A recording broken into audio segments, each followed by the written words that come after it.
G'day everyone, Tim from vMix here, and today we're looking at chroma keying.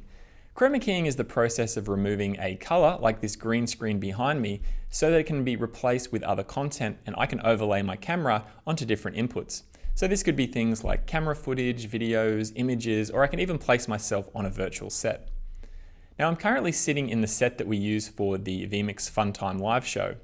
So we usually add a nice nature landscape image as the backdrop, like this, or this, or this, or this. So in order to create a good chroma key, there are quite a few factors that you'll need to consider.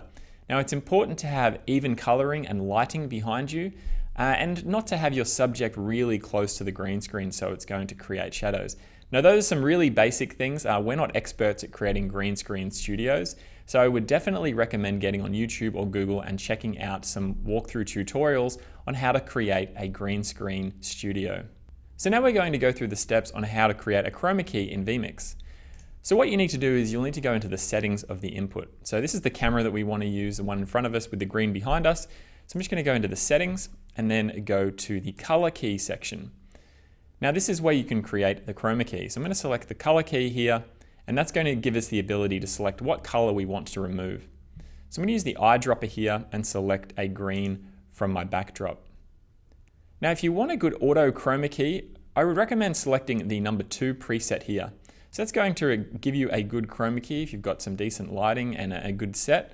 But you can also fine tune it by using these sliders here for chroma key and the chroma key filter as well. Now if you wanted to adjust the anti-aliasing, you can do that from this section. But usually if you select number 2 here, you'll get a pretty good chroma key. Alright, so now I can go back to my production. As you can see, I have completely removed the green screen background and I'm ready to start overlaying myself into different locations. Now typically for our live show, what we like to do is overlay ourselves using the input multi-view. So I can create an input and then add multiple layers to it. So I can add a backdrop and I can add myself onto it. So I'm going to show you how to set up that now. So I can go to add input, or I can click this little button next to it and I'm going to create a blank input. And that's going to create a color input here, which is just going to be a blank input in vMix. Then I can go ahead and click the settings and then go to multi-view. This is where I can add different layers to this blank input. So I'm going to select background. So this is the image that we've already loaded. And then I'm going to select camera 1, which is the one we've chroma keyed. And I'm going to set this up. So here I am now. So I'm right in front of this awesome waterfall background. One thing to keep in mind is to blur your background a little bit. Sometimes you'll see the picture which is as sharp or sharper than the actual camera. So make sure that you blur your background a little bit so you kind of stand out from it. So yeah, that's how we set up our production. So we also add other layers to have things in the top corners as well. So you can use a blank input and then add all these different layers to it. Now if you wanted to, you could also use the overlay channels in vMix to overlay your chroma keyed image here. So for example, I could put myself in the bottom corner if I was, say, doing a tutorial. For example, if I had a video like this, I could talk over the top of it, and, I could be explaining things. So yeah, that's something you can do with the overlay channels. And you can also use it with the virtual sets in vMix. So if I go to add input, and I go to the virtual set section, I can select a virtual set that we have here, click OK, and then I can start using myself in this virtual set. So what I'm going to do is just bring this up here so you can see it a little bit better. And then I've got my virtual set here ready to go. So I've got different options. So I've got screen 1, 2, and 3. So if I wanted to, I can put myself in this talent section here.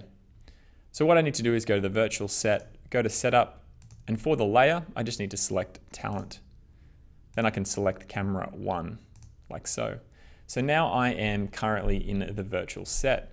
Now what I can do then is I can select it here and I can move myself around a bit. I could use shift to zoom in and zoom out just a bit, like so.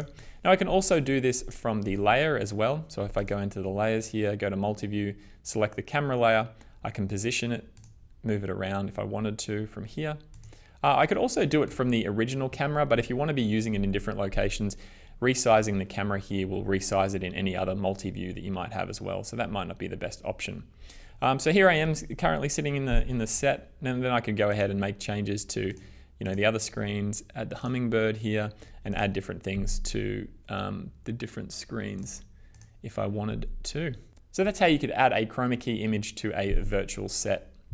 So if you do have any questions about vMix or chroma keying or adding layers to your inputs, feel free to send us through an email via the contact page on vmix.com.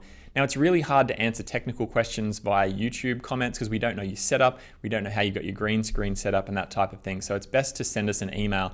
That way, if we need to, you can send through some footage to show us what it looks like so we can give you an idea on how to potentially fix it. So thanks for watching, and we'll stream you later. Thanks for watching. Click to watch another exciting vMix video or head to vmix.com for a free 60-day trial. See you later.